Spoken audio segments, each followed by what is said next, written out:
something about Dallas that brings out the best and worst in competitors. Maybe it's the Tex-Mex food. Maybe it's the abundance of country music. Who knows, but two things are practically guaranteed. Extraordinary competition, rail-to-rail racing, coupled with downright strange behavior. So keep your eyes peeled for the unusual as the Budweiser Jet Sports Tour makes a stop in Dallas, Texas.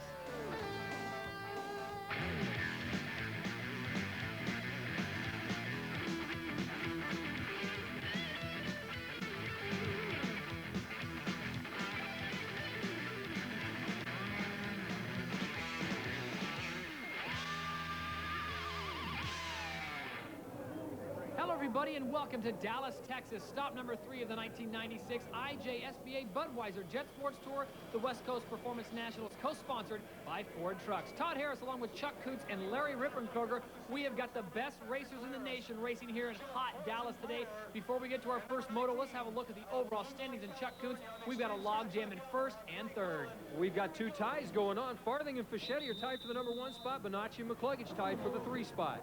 We have got another great course here in Dallas, Texas. The IJSBA has given us a fast one. Well, this week, it's a right-hand course. You get off the beach, you make your drop into the option section of the course. Riders have their option, the outside split or the inside split, bringing them back to the front straightaway through the left-hand section of the course, back around again. All right, the scoring goes like this. 2 motos. At the end of the day, we combine them for the overall. This is Pro Runabout Moto number 1, and we've got a clean start.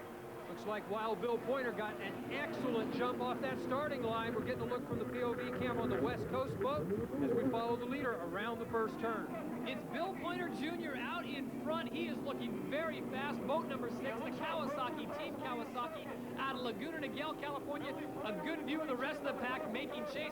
Bill Pointer's got the smooth water, Chuck, and that is something Team Kawasaki's been looking forward to. Well, the first 2 races of the year were run in oceans, and that was rough conditions. They feel their boats excel in flat, smooth water. And right now, Bill Pointer Jr. out in front with Minoru Kanamori, his teammate, in 2nd place. So the Kawasaki group has got what they wanted. Minoru Kanamori, the defending world champion, 2nd place out of Kobe, Japan, now leaving Lake Havasu City, Arizona, also on the Kawasaki, Team Kawasaki.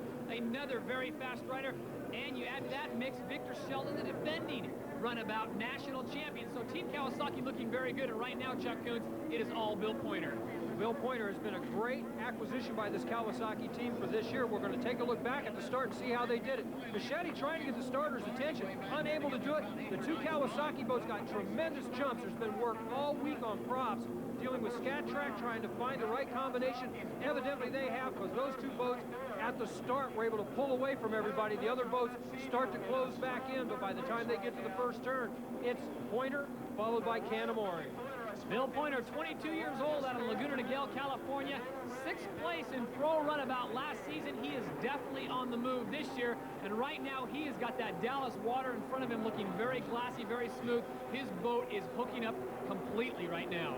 And you can see it right there as he goes around that buoy. That boat staying in perfect trim right around the course. Kanamori's boat doing likewise as they're stretching out the lead. Kanamori tight shot and bobbled slightly right there as he made his way around that buoy, but got the boat lit again, and he's gone. So Minoru Kanamori sits in the number 2 position, while his teammate Bill Pointer sits in the number 1 position.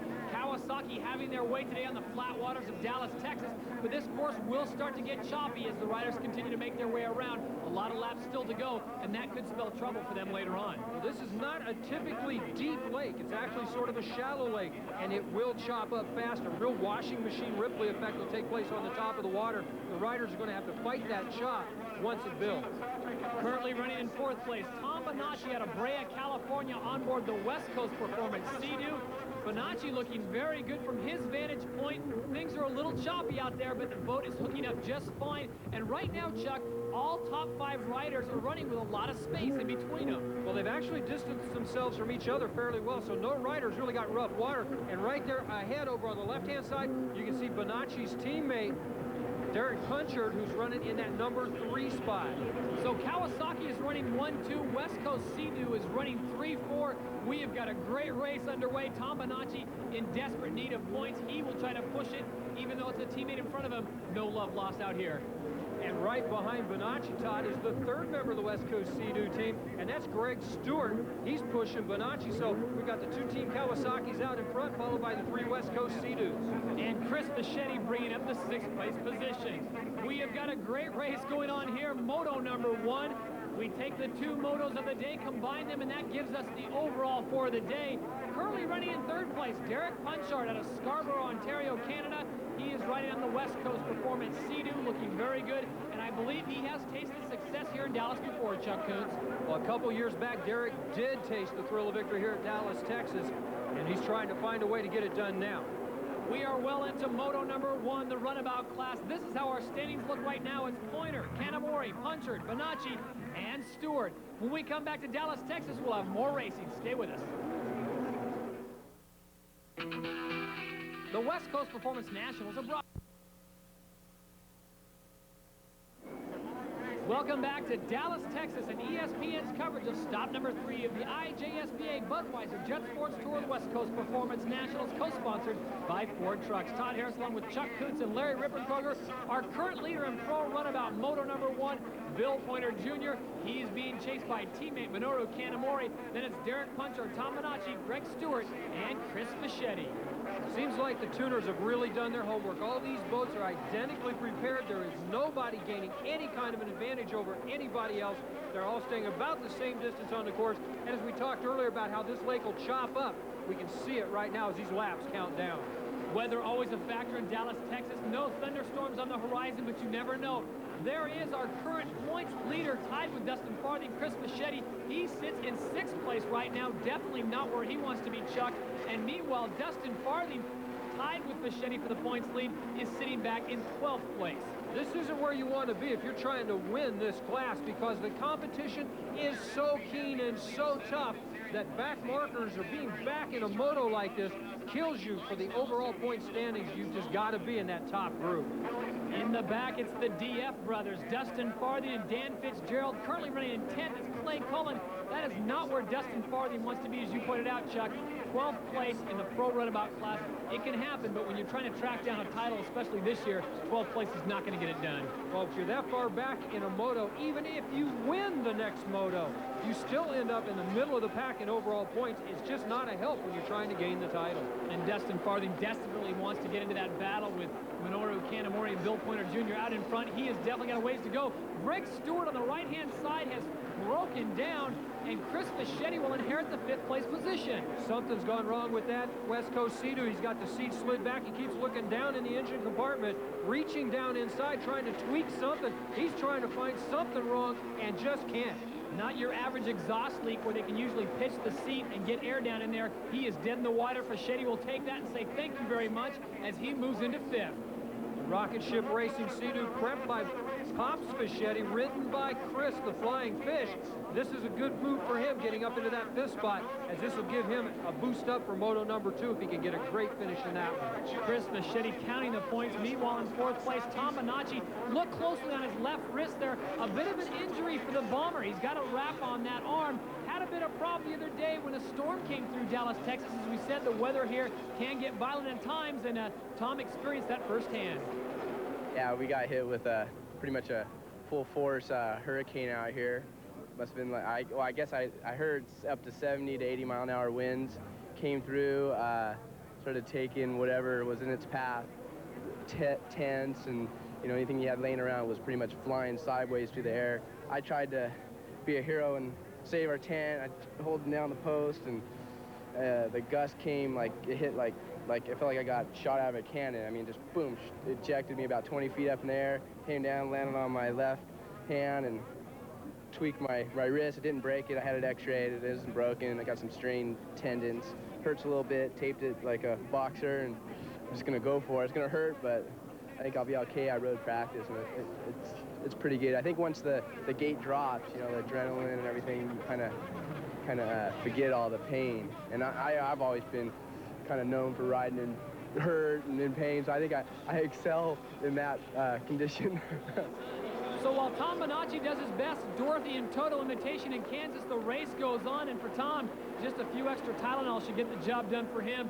Meanwhile, the white flag is out, and our current leader, Bill Pointer Jr., looking very strong on that Team Kawasaki, Chuck. He got the whole shot, and he has not looked back.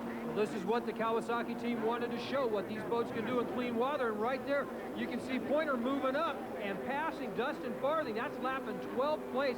Farthing, no seat on that boat. He's got major boat problems. All the tuners are going to have to go back to the pits right now and try to figure out what they can do to bring the other boats up to where the Team Kawasaki boats are right now. And you bring in an interesting point there, Chuck. They've all set the stage for the next race, Moto number 2, and the starting line, it's where it all started for Bill Pointer Jr. You're going to see a lot of jumping trigger fingers out there in Moto number 2. Well, the way they're going to line up on the line for Moto number 2 is exactly the way they finished Moto number 1, and that means Pointer has got the pole. Bill Pointer Jr. takes the win in Moto number 1 Pro Runabout, followed by Minoru Kanamori. In 3rd place, it's Derek Punchard. 4th, Tom Bonacci. And in 5th, the Flying Fish, Chris Fischetti.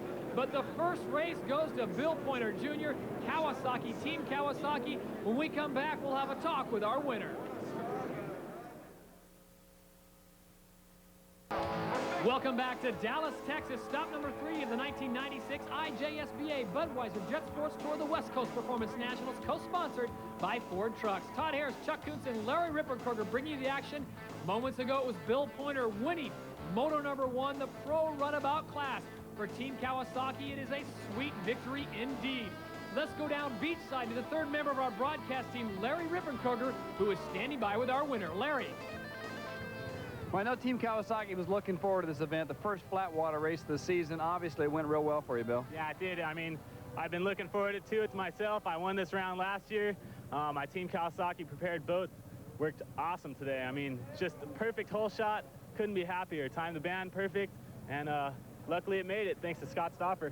Well, I have to believe they're probably going to leave things alone, but I've got to ask anyway, any changes for the second moto? Oh, no. I'll just be on the pole position, and that might make the start a little more critical. Some guys are getting pinched off. I started from the middle of the start line, so I'm just going to have to get a good jump, and hopefully my Team Kawasaki boat will get me to the first turn first. There you have it, Todd. Back to you. Thanks. Thank you, Larry Ripperkruger. So while Bill Pointer's mechanic gets a little time off, the rest of the mechanics are hard at work trying to dial things in for Moto number 2. While we have a break, let's have a look at our freestyle competition.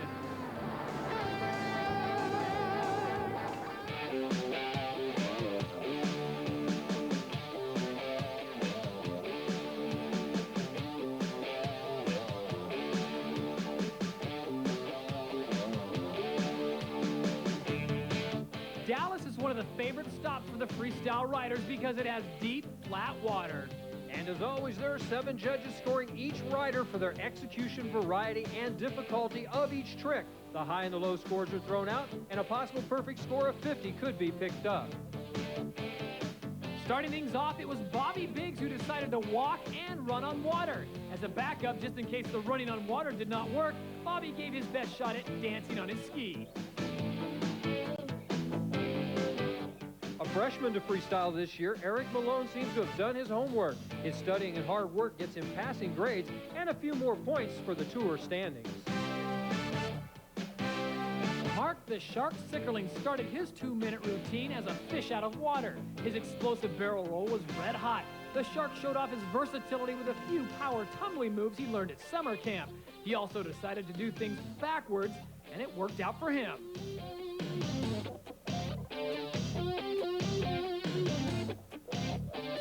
Another man that seemed to have gone to summer camp was Showtime Lloyd Berlew. Everyone seems to keep asking, why do they call him Showtime? Well, it's his flair for the unusual. The old snake charmer seems to add a new move to his sub here in Dallas. Can you believe he pulled a snake out of his sub?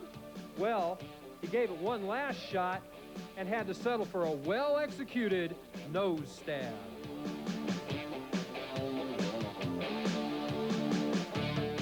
Rick Roy spent most of his 2 minutes out of water with high-flying barrel rolls, which showed off his true abilities.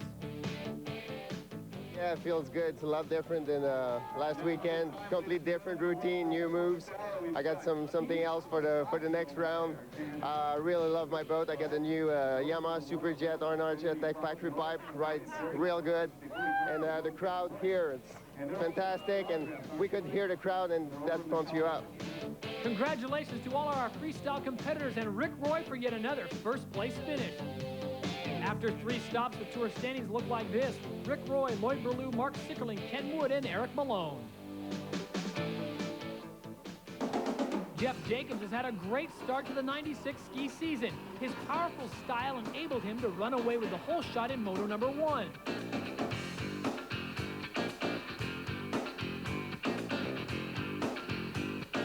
Unfortunately, he was unable to hold on to the lead, and in lap number 2 was passed by Todd Ross. Ross from Australia would go ahead and hang on to the lead for a Moto number 1 win. In Moto number 2, Todd Ross on board the Yamaha factory pipe Yamaha was hot off the line, but Rob Flores on the Team Kawasaki was right on his tail and tried to pass but was not able to complete it. Flores would stay in second place, keeping Ross in striking distance. Flores, with the crowd behind him, would make one last charge at first place. But after some rail knocking, he would have to settle for second place, while Todd Ross would take Moto number 2 and a clean sweep for the day. Overall tour standings look like this. It's Jacobs, Ross, Flores, Derek Kapler, and Travis DuTemple. When we come back to Dallas, Texas, we'll have the featured race of the day, Pro Runabout Moto number 2. Stay with us. Budweiser Jet Sports Tour. Todd Harris, Chuck Kuntz, and Larry Rippenkoger. This is the race of the day. Moto number 2 Pro Runabout. We combine the finishes from each moto. That gives us an overall for the day. And right now, Chuck Kuntz, you'd have to say Bill Pointer was in the driver's seat. Well, they're sitting on that starting line in the order they finished Moto number 1, so Pointer's on the pole, Canamori's next to it. They get a tremendous drive off the line, and you can see how much water gets kicked up from those jet pumps as they get to the first turn. It is Chris Machete, boat number 300, who gets the whole shot, and that's got to make him feel good after a disastrous start in Moto number 1. Machete will take them into the clean water of Moto number 2, and this is where the points become a premium.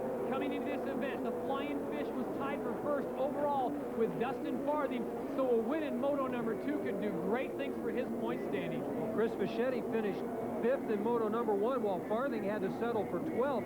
So that's a tremendous boost for Machete, now sitting in the number 1 spot in Moto number 2. He's got to be in the driver's seat. Well, a lot of work still to go, including keeping Minoru Kanamori off your back door. Kanamori sitting in second place where he finished Moto number 1, and I'm sure he'd like to finish for the first place in Moto number 2, but right now it's all the fish. Right now, the driver's seat's Minoru Kanamori, because if he can stay in second with 2 second-place finishes, he would gain the overall for the day. With Bill Pointer being back about 5th place, we're going to take a look at this start. Pointer gets a good jump, so does Kanamori, but the fish over there in that number 5 hole puts on a tremendous drive. Bonacci now trying to get to the inside. The 2 Kawasaki's teamed up. They bump going to the first turn, and that's Machete blowing around him on the outside. He's going to that buoy first. He's got the number 1 spot. Bill Pointer talked about getting pinched off, having the pole position. That may have happened. Meanwhile, Minoru Kanamori getting a little aggressive right up on the back of the fish as they make this right-hand turn a little too close, Chuck, but some people say, hey, that's racing. And that is racing. He kind of rubs the back door. Machete takes a look back to see just what went on, but he's able to keep that throttle clamped and move on away, and he's opened up a nice lead. So no harm, no foul. If Machete's boat starts having problems, it may have been from that collision, but right now, Chuck Kuntz, it looks like Chris Machete's boat is running perfectly. Well, the rocket ship racing Sea-Doo of Chris Machete goes to the inside split. Minoru Kanamori's going to roll the dice quick. He's taking the outside split. They're going to work their way through this option section of the course, merge together down on the front straightaway, and let's see if Kanamori rolls a Yahtzee or he comes up second best. Well, he's going to have to settle for second place. It didn't pay off this time, but Minoru Kanamori is not one of those guys who says, hey, if I stay in second, I've got the overall. I'm sure he's looking for a Moto 2 win. No, but second place is not what Minoru Kanamori wants. Meanwhile, the battle for third place between Jeff Boysen-Freer and Derek Punchard. Freer, we haven't talked about. He's aboard that hot seat Polaris. Punchard aboard the West Coast Sea-Doo. Freer, a former world champion in the sport class. Jeff Freer, like many others, making his way over to the runabout class and having some success. Once he gets the bugs worked out, he is definitely a rider to beware of. Derek Punchard sitting in 4th place on board the West Coast Performance Sea-Doo, having some success as well, with his teammate Tom Bonacci sitting in 6th place. In between them is Bill Pointer. And Todd, my unofficial calculations right now, if they stay in this running order, the overall would go to Canamori, 2nd place overall to Fischetti, while Pointer would pick up 3rd, and Punchard with a 3rd and a 4th would get the 4th overall. Meanwhile, Jeff Freer currently sitting in 3rd on the Polaris, and we've seen and heard some good things from the Polaris camp. Well, at the World Finals last year, Polaris put together an effort, and they said it was going to be a do-or-die effort. They did good at the World Finals, and here they are, a full-blown effort. Bill Pointer getting together with Tom Bonacci as they come down the front. Bonacci just making some room for himself. Pointer will have nothing to do with it, and they continue to rail as they make their way back out on the track.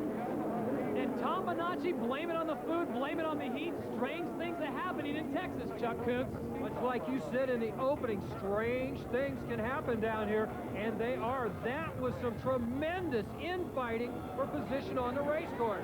Tom Bonacci sitting in 6th, Bill Pointer sitting in 5th, and that would have been a big move. If Bonacci was able to take over Pointer's position, it probably would have knocked Pointer out of the overall for the day. Well, let's take a look at this in slow motion. You can see Bonacci coming up on the inside, or the outside actually, of Pointer as they come down that front straightaway, and they just got the rails locked. Pointer gives him a little bump, pushes Bonacci wide, but Bonacci comes right back and gives him a knock. Puts Pointer directly on line to the next buoy, and Pointer able to pull away. Take a listen from Bonacci's boat to this action.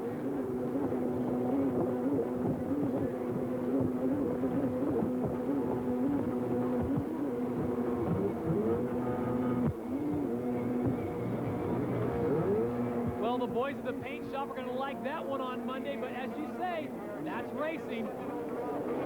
Bill Pointer continues to hold down that 5th place position minus a little paint. Tom Bonacci sits in 6th place. Our current leader, though, the Flying Fish, his paint job intact, not having any problem whatsoever. He is the leader in Moto number 2. The flag is out, and out comes a modified Fischetti Superman as he takes home the win in Dallas.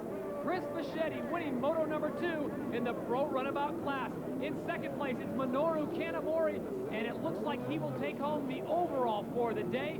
In 3rd, it's Freer, followed by Puncher, Bill Pointer in 5th, and Tom Bonacci in 6th.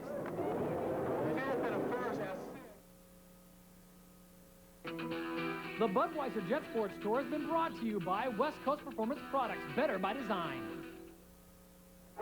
Welcome back to Dallas, Texas, the conclusion of stop number 3, where moments ago it was the Flying Fish living up to his name as he brought his boat across the finish line. Chris Fischetti takes home the win in Moto number 2 in what you might call high fashion. Let's go down beachside to Larry Rippenkroger, who is standing by with our winner, Chris Fischetti. Larry.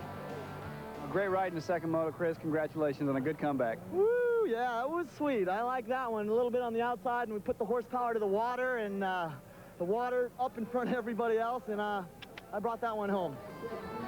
Congratulations to Chris Fischetti. The overall for the day goes to Minoru Kanamori. He's followed by Chris Fischetti, Bill Pointer, Derek Punchard, and Tom Bonacci. Our current tour standings after 3 events look like this. The overall points leader, once again, it's the Flying Fish with 166 points, followed by Kanamori, Farthey, Bonacci, and Pointer.